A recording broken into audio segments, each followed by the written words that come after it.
Hey guys, you are tuned in to Matter of Faction with Alex Callan. Tonight I'm absolutely stoked to have Lochie and Sabian Lynch from Alpha Wolf on the line to chat about their new album, A Quiet Place to Die. That one's scheduled to come out the 25th of September via Grayscale and Sharptone Records. How's it going, guys? What's up? Good. What's up? Yeah, not too much. I'm kind of just living like a retiree at the moment, just doing a couple of interviews here and there. How about you fellas? I feel that. Pretty much the same thing, just on the other end of the interviews, really. Yeah, no, exactly. And as I kind of touched on, you guys have the new album coming out, so how are you feeling for that release? Super confident with how it's gone so far. The singles have been received fucking insane compared to, well, not even compared to anything, just, we'll hope for it to be received real well, and it has been.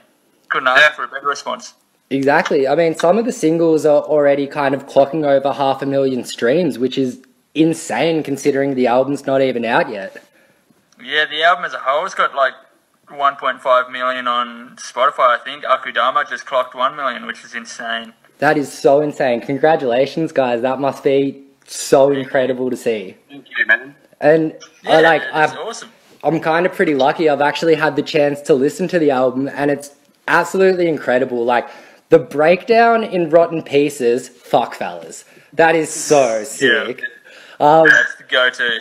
Yeah, no, like just, you guys use like silence as an instrument and it just creates such sheer heaviness. And like, I kind of picked up on, I don't know, some hip-hop new metal vibes in it as well. Am I right in saying that? Yeah, I'd say so. It's funny that you mentioned the silence because I've nearly got it embedded in my brain, the silence in Rotting Pieces before the breakdown hits. I can always hear a shower noise from the amount of times I've listened to the album whilst showering. I just always hear like the shower noise in that breakdown, and I don't know, I'm into it. Yeah, 100%, man. Well, like, I kind of feel as if it's a reason why so many people go from the metal scene to like psytrance and shit like that, because all those silences and raises in tempo and stuff, like, I kind of see a lot of similarities in differing genres, I guess. Yeah, we're just trying to write some cool mosh music, and we don't want every song to sound the same, so we'll always stretch the boundaries a bit. Exactly. I think and live too, those silences, when you nail them, just absolutely slap. Yeah. Definitely. Really good for doing that sort of shit on your tracks. 100%. It's always so distinguishable in a live set when, like, all that rise and fall. And Lochie, I know you've been playing with Alpha Wolf for a little while, but this is your first album where you've actually recorded and been part of the creative process? Yeah, I was sort of on the last half of the last record for the recording process, really just doing vocals. I wasn't there when the instruments and everything were getting written. Mm-hmm. So this time around, because am I right in saying, Sabian, that you do write some lyrics as well, but Lochie, you have written a lot of lyrics on this release? Yeah, I guess from the first album to the EP to this album, I've written a fair chunk of the lyrics and stuff like that. It's something I feel strength in, but having Lochie on board's been incredible. He took on heaps of reins for the album this time around. Yeah, I think it's pretty natural too. Like, Mitch has done songs as well. Like, it's pretty shared among the band, and especially if you need help with a song, everybody's happy to help you with it. And one vocal hook can make like an entire song. Before the song Sub-Zero was put together, I didn't necessarily want it released as it sounded weird to me as an Alpha Wolf song, but once I'd heard Lochie's vocal placements and words on it, I was instantly hooked on the song. Yeah, right. That's, I suppose, really interesting that without the vocals, you kind of felt it wasn't quite Alpha Wolf.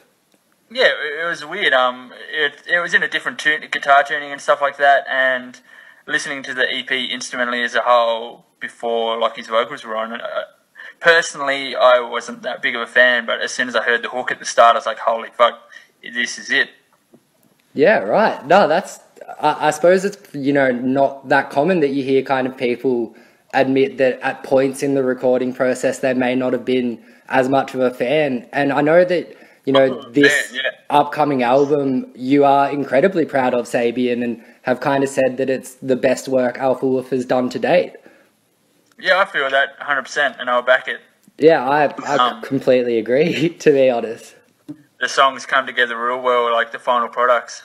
Yeah, I'm really interested in, I suppose, a couple of the messages or themes behind songs.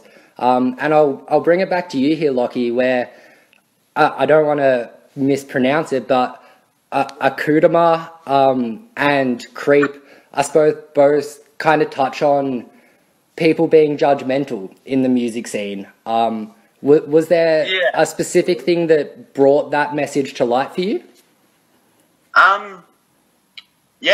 Pretty much, like, those two songs I couldn't have written on fault, because it's pretty much my experience up until that point, having been in the band, toured, and everything like that, and just had a bit of a different skin on me. Mm-hmm. And yeah, I don't know, Akudama is, like, far less serious than Creep was intended to be. Akudama is just very much a fuck you song. It's, but yeah, I don't know, just pretty much everything after joining the band and touring and going through it, really, just going through the machine. That's two of the things I come up with. Yeah, no, 100%. I suppose I really found it interesting that as a critic, it's so common that you come across like musicians writing a song to call out critics, and in a sense I kind of felt as if, you know, without naming names, you were calling out other people in other bands, which was something I hadn't come across as much. I wouldn't even say specifically it's that. Like, it could be like people I might have in mind at the time. They could just so happen to be in a band. Mm-hmm. But I don't think I could ever get on anyone's back about something they're doing in a band as a band. Like, I'm not going to judge how a band operates as a band sort of way. Like, I might, like, every band like watches how another band moves and everything like that, but I'm not out here attacking other bands. Yeah, no, definitely. Like, it's a lot more subtle than I probably made it seem initially, but yeah, no, some really interesting, I suppose, points brought up in that song. I think I saw a comment somewhere say it's like your vibes, that metalcore diva thing. Yeah. That's sort of what I was going for there, actually. Yeah, no, unreal, man. Well, Amua, obviously, like, I can kind of see the similarities there where you guys, your albums should kind of come with a neck brace because they're just so bouncy consistently throughout it. Yeah, hell yeah. Bounce is sick. Thanks, Scotty, for the bounce. And We like to write in different tempos as much as we can. We don't want an album full of the same tempo, so I'm glad that we got to touch on some of the more bouncier type of tempos. And, you know, it's very fun live songs. It's kind of perfect that you mentioned that, Sabian, because I did want to speak about Bleed for You in a sense, because it is quite a change of tempo for Alpha Wolf, and having Lizzie Blanco kind of guest feature on it as well, it does really feel like a different vibe of the song. Yeah, that started off as definitely a more heavier song, but the more we delved into it and when I'd write lyrics to fit with that song, it like kind of started shaping into a different song, and I had a different vision for it. So we pulled it apart, put it back together again, and once we heard Lizzie on it, it felt complete. Definitely. It really ties in a different kind of vibe to the album, and especially, you know, being a Grayscale Records label mate as well, it's kind of a really nice tie-in. Yeah, it's cool as fuck. We're very happy with that song. Yeah, beautiful. And I know that you guys worked out too easily with her just coming down. We had it done in a day, and we were all so stoked with it. Yeah, it doesn't stand out like a sore thumb on the record, I don't reckon. No, not in the slightest, to be honest. It's really nicely tied in. And I kind of like that you got Lizzie to the studio as well, because I know a lot of guest features at times can just be people recording in a studio in LA and sending it over to kind of get added in the mixing and mastering and stuff.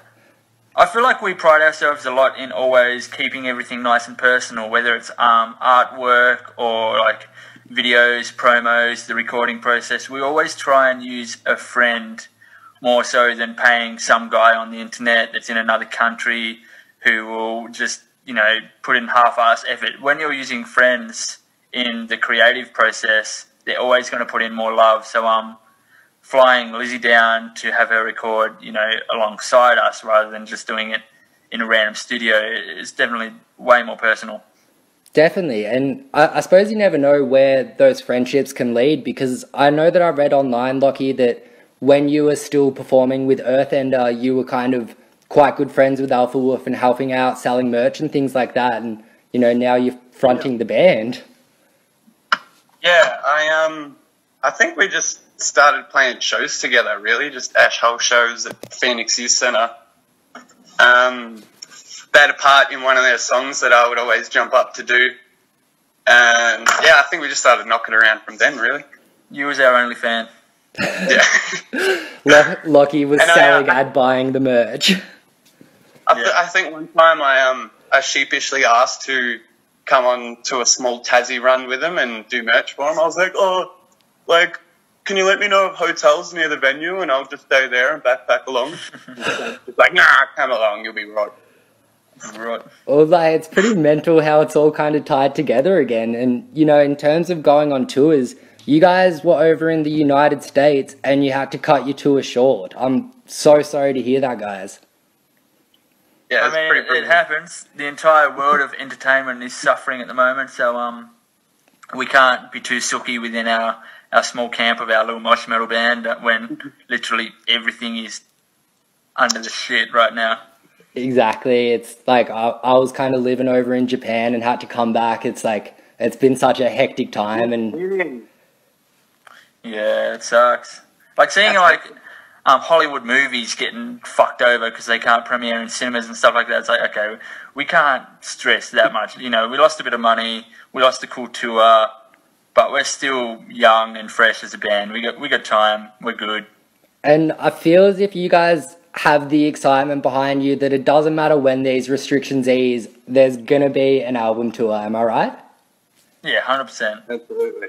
Unreal. Well, we all can't wait for that. Whether we have to play 200 cap rooms because that's all we're allowed, or whether we can play our full capacity, something will happen. Yeah, it's we'll do 30 dates in Australia, all with 50 cap rooms if we have to.